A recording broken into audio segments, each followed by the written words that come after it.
പോർച്ചുഗലിന് ക്വാർട്ടറിലേക്ക് ബർത്തുറപ്പിക്കാനുള്ള മത്സരമാണ്.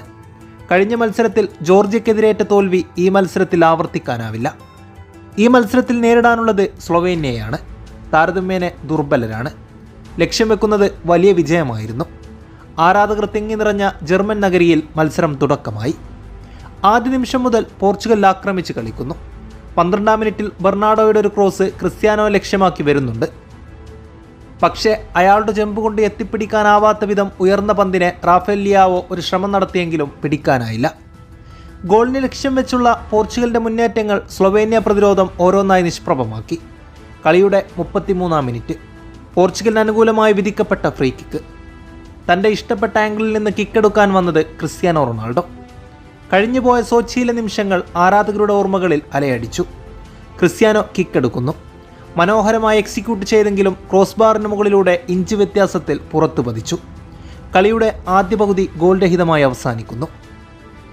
രണ്ടാം പകുതിയിലും ഇതേ പടി തന്നെ മുന്നോട്ട് ഗമിച്ചു. ഗോളിനായുള്ള പൂർണ്ണമാവാത്ത മുന്നേറ്റങ്ങൾ.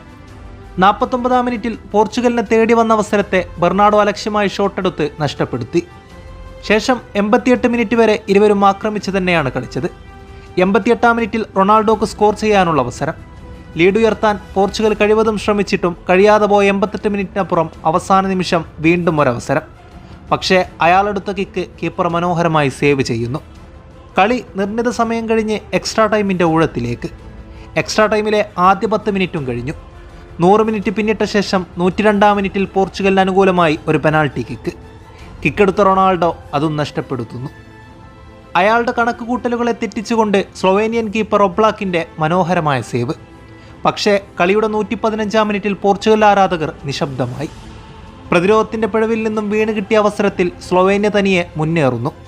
മുന്നിൽ തടയിടാൻ ഇനിയുള്ളത് പോർച്ചുഗലിൻ്റെ കീപ്പർ മാത്രം. പോർച്ചുഗലിൻ്റെ ക്വാർട്ടർ എന്ന സ്വപ്നങ്ങൾക്ക് മുന്നിൽ നെഞ്ചും വിരിച്ച് അയാൾ ആ പന്തിനെ തടുത്തിരുന്നു. അതുവരെ നിശബ്ദമായ ഗാലറി ആർത്തു വിളിച്ചു. എല്ലാം നഷ്ടപ്പെട്ടു എന്ന് കരുതിയിടത്ത് നിന്ന് അയാളുടെ കാലുകൾ അവരെ വീണ്ടും ജീവിതത്തിലേക്ക് കൈപ്പിടിച്ചുയർത്തി. മത്സരം അധിക സമയവും കഴിഞ്ഞ് പെനാൽറ്റി കിക്കിലേക്ക്. ഭാഗ്യപരീക്ഷണത്തിനിറങ്ങുമ്പോൾ മുൻവിധികൾക്കോ പ്രവചനങ്ങൾക്കോ വിധിയെഴുതാൻ സാധിക്കുകയില്ല. ആദ്യം കിക്കെടുത്തത് സ്ലൊവേനിയ തന്നെ. പക്ഷേ ഗോൾ വര കടത്താൻ കോച്ച് സമ്മതിച്ചില്ല. നഷ്ടപ്പെട്ടു പോയ തന്നിലെ ആദ്യ പെനാൽറ്റി അയാളെ ചിലപ്പോൾ വേട്ടയാടിയിരിക്കാം. അതുകൊണ്ട് തന്നെ ആ സമ്മർദ്ദത്തെ അതിജീവിക്കാൻ പതിവിലും വിപരീതമായി ആദ്യ ഷോട്ടെടുക്കാൻ റൊണാൾഡോ തന്നെ വരുന്നു. സമ്മർദ്ദം അയാളെ ഇനിയും തെറ്റിക്കുമെന്ന് കരുതിയെങ്കിലും റൊണോ എടുത്ത കിക്ക് മനോഹരമായി വലയിൽ പതിച്ചു. കൈകൾ രണ്ടും കൂട്ടിപ്പിടിച്ചുകൊണ്ട് കണ്ണ് ചിമ്മി അയാൾ ആരാധകരോട് മാപ്പപേക്ഷിച്ചു. പിന്നീട് നടന്നത് ചരിത്രം തന്നെ. സ്ലൊവേനിയയുടെ 2 കിക്കും തടുത്ത് കോച്ച് രക്ഷക പിറവിയായി. ഇന്ന് അയാളുടെ ദിനമായിരുന്നു. 120 മിനിറ്റിനപ്പുറം ഭാഗ്യപരീക്ഷണം വിധിയെഴുതിയപ്പോൾ പോർച്ചുഗലിന് ക്വാർട്ടർ ബർത്ത്. എല്ലാം അവസാനിച്ചു എന്ന് കരുതിയിടത്ത് കോസ്റ്റ നടത്തിയ രക്ഷാപ്രവർത്തനം അതിമനോഹരം തന്നെ. ഇത്രമേൽ സമ്മർദ്ദഘട്ടത്തിലും എതിരാളികളുടെ മൈൻഡ് ഗെയിമിനെ തോൽപ്പിച്ചുകൊണ്ട് അയാൾ തൻ്റെ മികവിനെ വരച്ചു കാട്ടിയിരിക്കുന്നു.